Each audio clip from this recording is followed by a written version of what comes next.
Mbote lisusu bandeko na ngai na bandeko oyo ngai. Bino bandeko na ngai bozana mabambilo. Bino bandeko na ngai bozana mayangosi. Tozana Nord Kivu.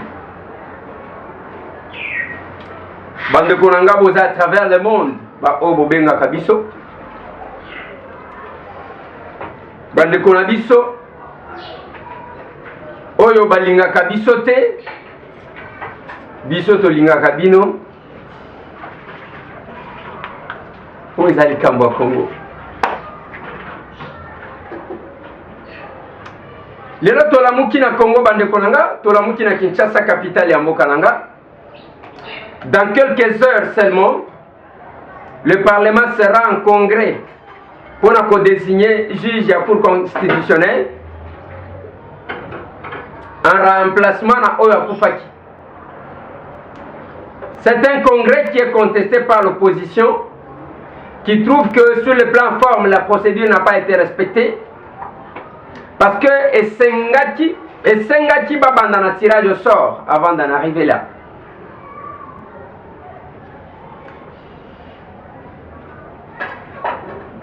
Mais eloko nga na yebi eza que makambu ebele le kaka ndenge wana selon la volonté d'un groupe d'individus. Masolo mususu bandeko na ngai avant que nakoma na likambu pona nini na bandeko pesa mbote na nga na bandeko na ngai ya mayangosi na bandeko bazana bambilo na Nord Kivu parce que ezana masolo tolingi tobeta ya kuna.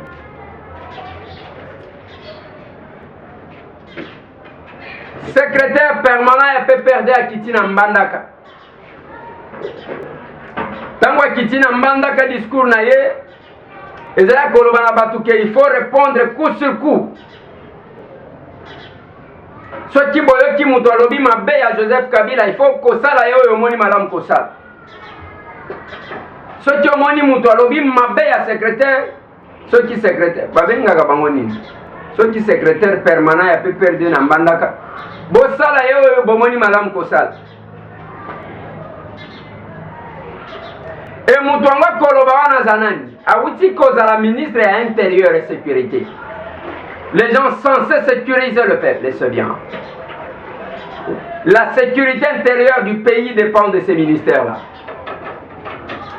Yangonga na tala kana ki même analyse ya batu moko. Balobi ke soki mutu a comme chef de l'État ndakomaka autorité morale d'un parti politique parce qu'il ne peut pas être membre d'un parti politique. Mais bongo ba ministre, dès que mutu aza na qualité, na fonction y a l'État, il ne doit plus exercer fonction moko na parti politique. C'est contradictoire. À combien plus forte raison celui qui est censé avoir la sécurité des personnes et des biens Namboka. Tango tenir discours wana bandeko ya MLC na Mbandaka balobi tozo comprendre te tata oyo aya koluka tension awa na Mbandaka abosani ke bangala bazaka lokola bikolo mususu te bango ya bango eumelaka te makofi ezalaka lokola bakambelembe mutoto amanyema shoka ikalungu wa mupini kabakia.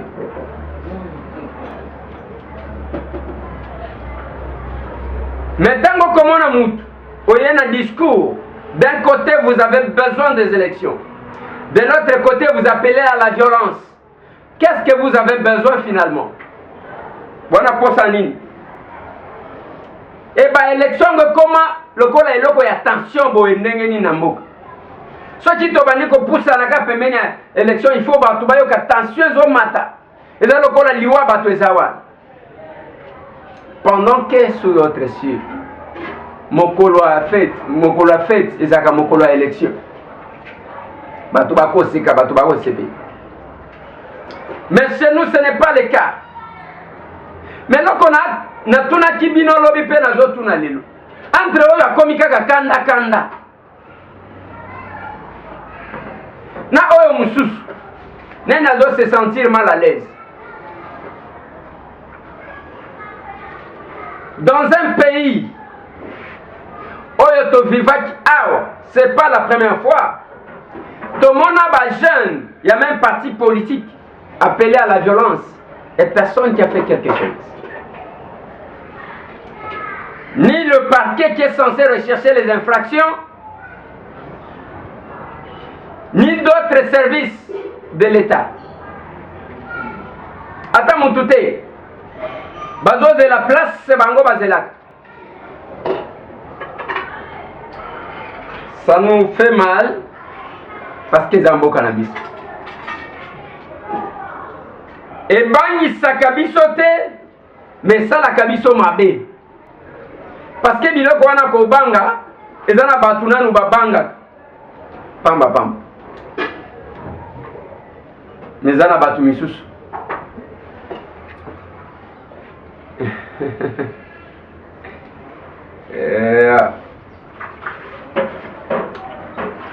Congo, mon pays. Masolo mususu bande kolanga. Ba plateforme eko botama seko botama. Pour se mettre en ordre des batailles. Est-ce que c'est parce que élection ezana mitu ya batu ke ko salema ou bien zaka moins distraction? Lobi na sala ki analyse na lobi mo ce qui équipe ligne beta match. Tout le monde a kawalinya kaba joueurs avant, les joueurs sont connus, ils ne sont pas gardés les joueurs. Ils ne sont pas gardés secrets les joueurs, les noms de joueurs. Et c'est la même chose en politique.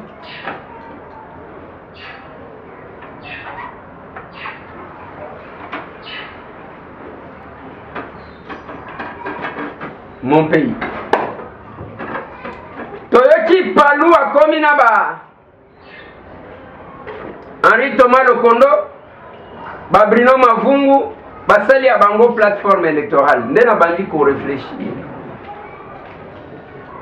Nalobi nini esangisi batu lokola Henri Thomas Lokondo, na Babrino Mavungu, na batu a Palou. Nazo sala lecture. Bruno Mavungu azalaki secrétaire général ya UDPS. Abimi Dikou ba pesi agrément ya parti na ye. Toyeba côté zalagate. Peut-être ezana batu ba yebinga na éviter. Je ne connais même pas qui est le secrétaire général, je ne connais même pas le membre de ce parti.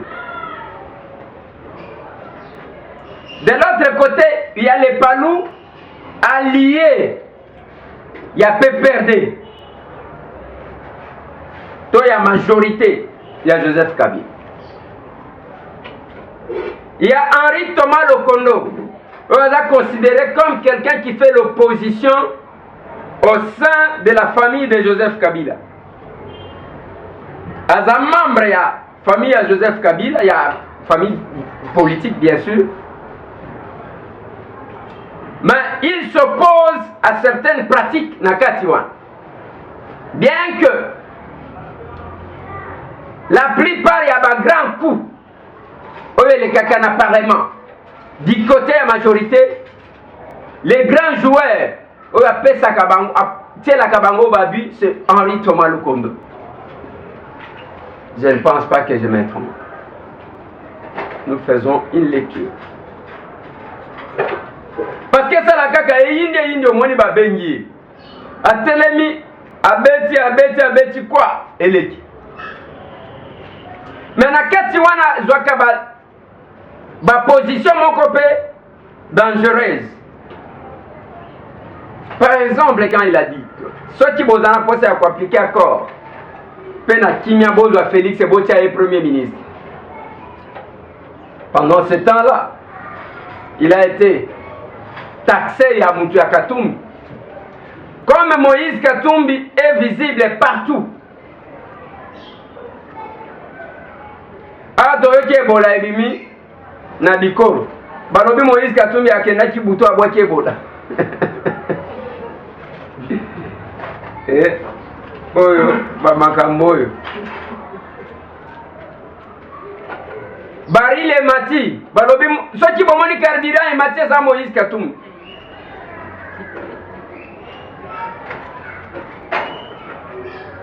embouteillage ndenge salemaki avant-hier na lobby. Bouchon partout ba lobby. Moïse Katumbi a créé embouteillage.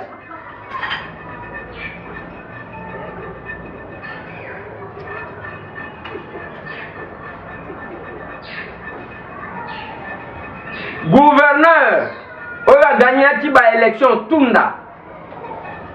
Oyo ya Kindu. Oyo ya Maniema. Balobi, il ne faut pas continuer, il faut le casser. Azam Fumu, d'ailleurs Azam toi Moïse Katumbi. Sans compter Bamakamou Missous.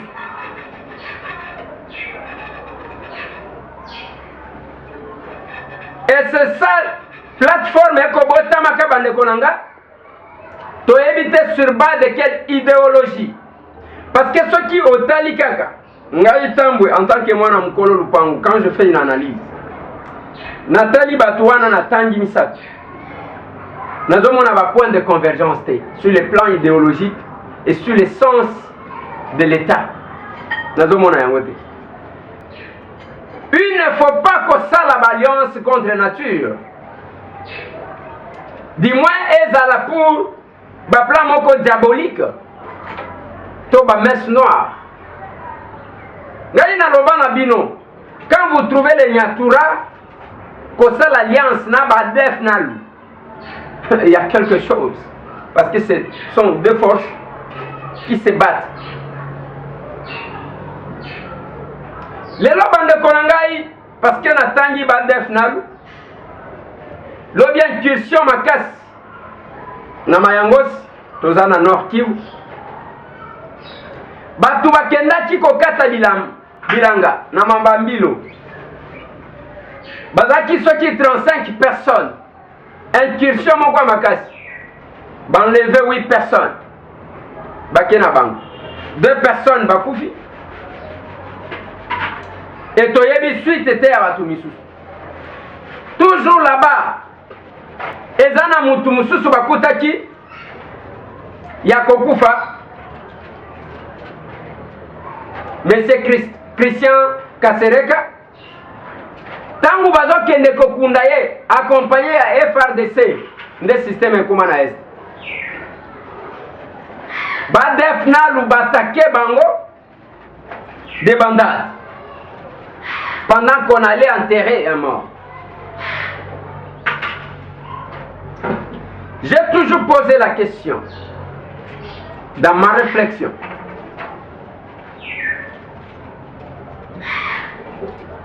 Adefnal Azana secret nini ya cause la plus puissante que les FARDC qui a autant d'éléments. Ya cause la plus puissante que la MONUSCO. Ya cause la plus puissante que la brigade d'intervention. Voilà les 3 forces que nous avons à l'est du pays. Et compte tenu, il y a des limites. Oyo monani ezali ko présenter ba force wana. Nde botamaki ba mouvement d'autodéfense o ba bengi ba mai mai. To se protéger à biso moko. Parce que le mai mai au départ, eza biloko mususu obo komonate. Était une force. Ya ba Congolais, ba défenseur ya mabele na bango, ya patrie na bango. Ba botamaka ponako. Sur base, il y a faiblesse, c'est constater qui du côté il y a force. Bien que ce mouvement-là ait été inféodé. Et comme il y a des hommes d'affaires, insécurité de la Canaïste, jamais il y a s'attaquer dans la compagnie minière ou ils exploiter les minéraux. Jamais.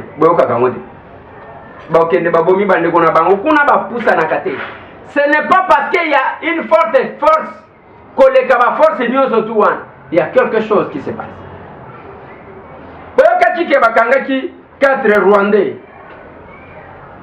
na ba minéré baye kozo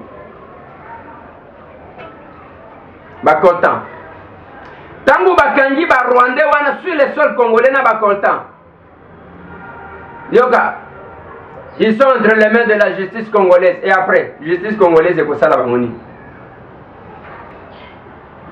Bagotia bangwa. Ceux qui battent bango na cachot quelques jours après, on koyoka ke bayaki kobeta masasi va s'évader. Ils ont la wana. Il y a biso dès que s'est trompé, même les militaires na biso va se tromper, va teka lokolo kuna na kati ya Rwanda ta masasi. Bazo une série biso ebembe. Il y a biso ça. Non, nous voulons donner l'exemple. Voilà, va yakia wa bango. Et puis vous vous faites filmer. Et ça, devant ce peuple qui est en train de mourir. Le rapport entre les États, ce sont le rapport des forces. Notion élémentaire, il y a relation internationale. Il y a les États-Unis, dans n'importe quel pays, à Kangagababalaban. Ambassade na bango bakangi parce que baza bato makasi.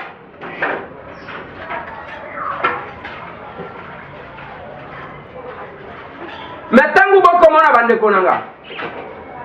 Batrocité zali koko base koko balest. Et ce qui nous a aussi étonné en plus.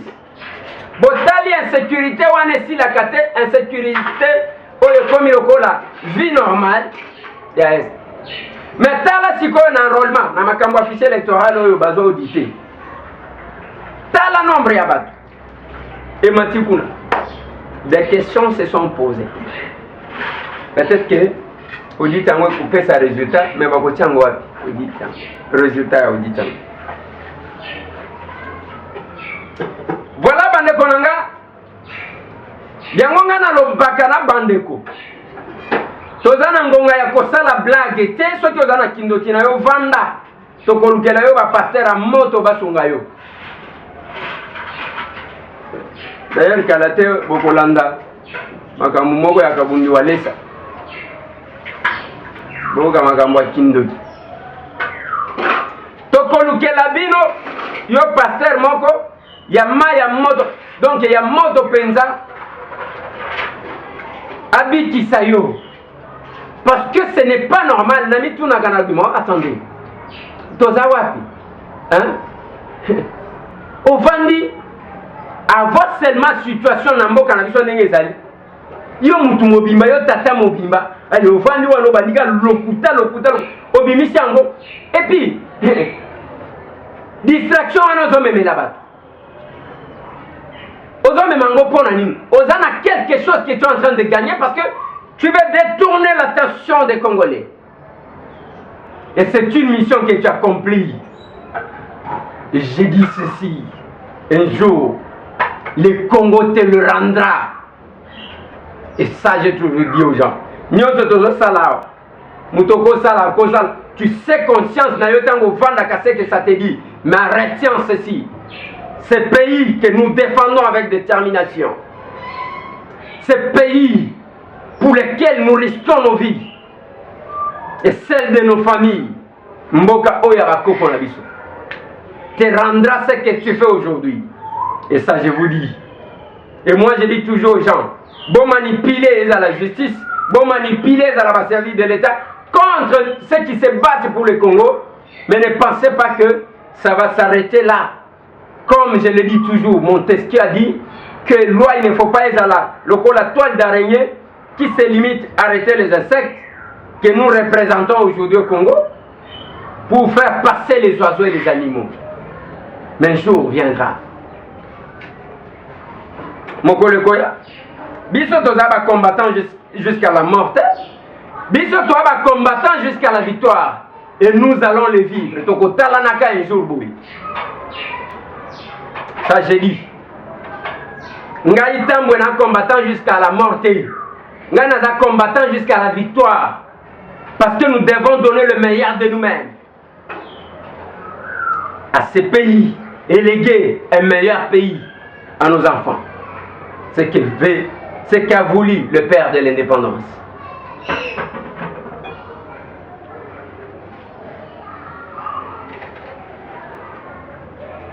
Tel est le souhait de Kimbangu de Lumumba, de Tchen Tshisekedi Wamulu, de Kassavubu.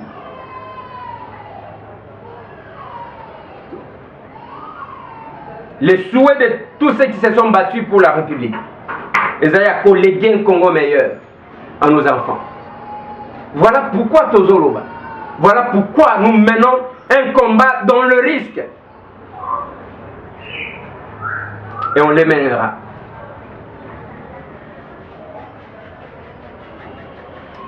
Les lois de Konanga Bokoyoka Makambo Ebola.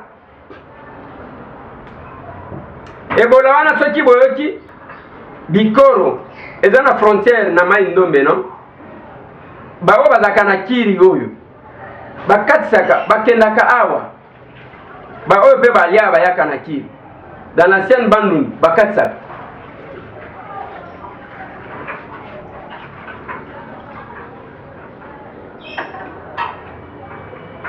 mbote na bandeko nanga baza na Fizi Baraka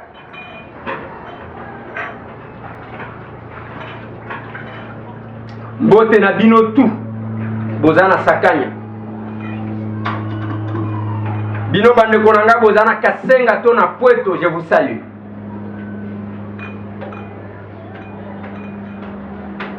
Babaze na biso ya Wembwanyama ya Katako ya Loja bino bandeko ya Chikapa mbote na bino. Luiza Kamai bandeko o bozana Aru bino bozana Isiro.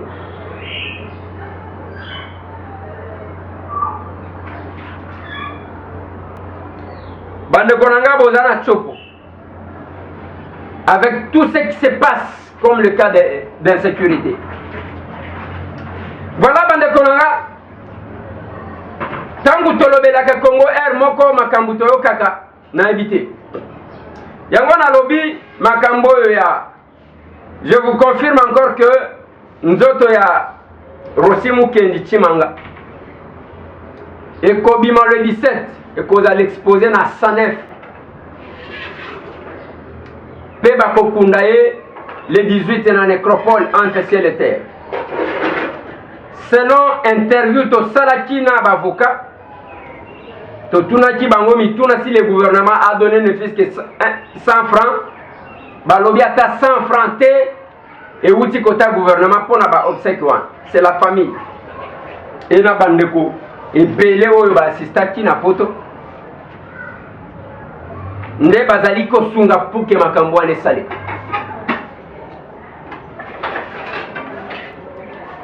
Mais loko na lobaka soki omoni ozana information te vanda yembata banzembo toyoka makambo awa Tshisekedi bakundati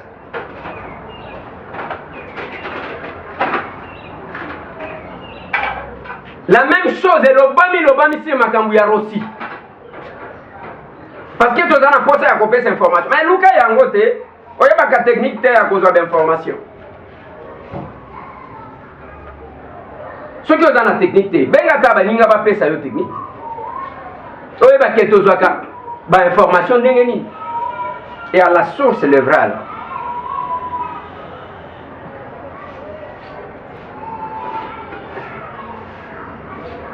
Naebisaki bino le pourquoi on avait choisi Datouan.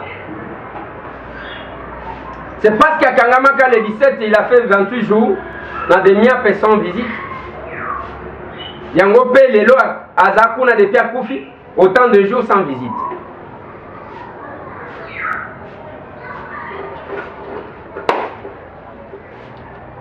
Nous peuplerons ton sol et nous assurerons ta grandeur. 30 juin au doux soleil, 30 juin du 30 juin, jour sacré soit les témoins, jour sacré des immortels. Voilà pourquoi je considère que tous ceux qui sont tombés ne sont pas réellement tombés. Ils sont et seront avec nous.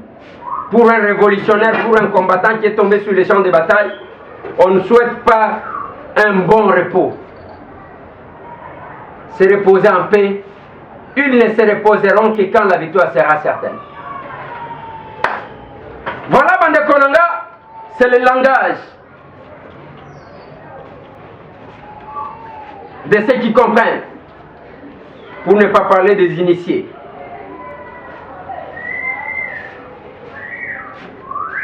Mbote belé na ba o bazana kacha boloko carbone beni il faut yoka malamu au telema parce que c'est ngwezala kandengo wana soki bakanyi mutu bamoni azobela wana bazosepela après balo bake non pona nini ba opposant basala ka deke bakanyi bango babandiko bela. C'est comme ça que nous avons tenu. On s'est dit on restera debout. Dis-moi que les corps nous trahissent. Je Koko Mulumba, je souhaiterais que tu sois en bonne santé. Il faut tenir. Franck et Djongo Chamba, je crois totaliser combien de mois? Lobby, ils disent. Il collait un message à Facebook. Oyo, à transférer Kika. Na Isaac Kabundi. Bazawa. Jean-Claude Mouyambo. Depuis la veille à l'événement, il y a le 19, 20, 21. À Zouami, à Zakoul. Eric Kikunda. Ezen Jomi Dongal. Boza est belé. Même Bao Baza na Boloko. Il y a Libanda. Bao Baza vraiment na Boloko. Et non ceux qui cherchent à se victimiser pour que Bacha Bangoka. Bao Baza Penza na Boloko. Il y a Libanda. On est ensemble. Ceux qui marchent avec leur conscience. Et ceux qui ne font pas du combat le business, les affaires. Okola combat et botama de to sala ngwe komipe ya biso musala yango wana to yela kawana. Les combats, je l'ai toujours dit, na bande konanga tout oto zana bango na Kinshasa. Ba Mukebali, ba Peter Tchani, ba Daniel Saf, ba Joël Kade, ba Edmond Izuba, ba Baza Belé, même Baris Tempête, o bazola nanga kuna Liban. Nalobaka na bango une chose. Ba Gary Uwele. Nalobaka na bango le combat a une dimension spirituelle. Ce que zo kosa batu suka suka ekoyebana. Soit ce que zo sala double jeu. Ba conséquence et tout le monde le verra. Il faut éviter, sinon kokundama. Merci. Tout le monde parce que j'aime ça.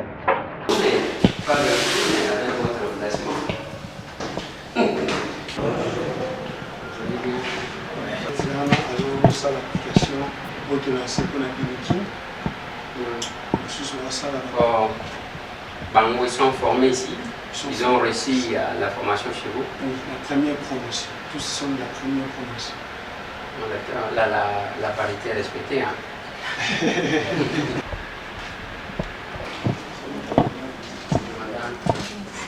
Vous allez bien? Donc, nous venons de faire. Mbotendeko. Mbotendeko les airs. Yo zanani te ozo salani. Ngalaza ndeko Patrick Kadiata. Navandi na Belgique, précisément na Bruxelles. Nous sommes informaticiens. Nous sommes en Belgique. Pour historique, nous sommes à Téné Royal, à Charleroi, à Effigie, à Bruxelles, à Aden Technologie, à Bruxelles, à Molenbeek. Nous souci en Mboka, nous avons dit que nous avons comme un service. Nous avons biso, nous avons ailleurs, directement à Mboka, à Kinshasa. Tozo sala service informatique tel que création d'un site internet www.quelquechose.com, tel que création des applications mobiles. Le là, l'application to sali déjà, autotien marché, Cadox et ainsi de suite. Donc tous ali awa pona ko benga bande ko na biso nyonso bazana besoin il y a des services comme création de sites internet ou d'applications mobiles pour te répondre à besoin d'une manière professionnelle et dans un laps de temps. Cap de comme entreprise na biso a memeli biso façon ya kosala estika et puis eza professionnel to constater que tango kapaye na ba solution a memeli biso to sala ba site internet ba site web fonctionnel tozwaki temps ya parcourir l'entreprise ya vérifier selo enquête na biso sur le terrain tomonaki basite eza nango basite moko statique basite moko eza fonctionnel te mais cap déjà aye na façon na ye ya kosala tomoni basite fonctionnel oyo eza déjà sur le marché sur le net na baapplication. Ok, adresse na biso toza na 12e rue Limité résidentielle sur l'avenue Frésias au numéro 309. Référence eza immeuble à Forevo, toza na premier étage na kati ya immeuble wana. Numéro na biso ya téléphone eza 089 40 33 970. Merci. Merci.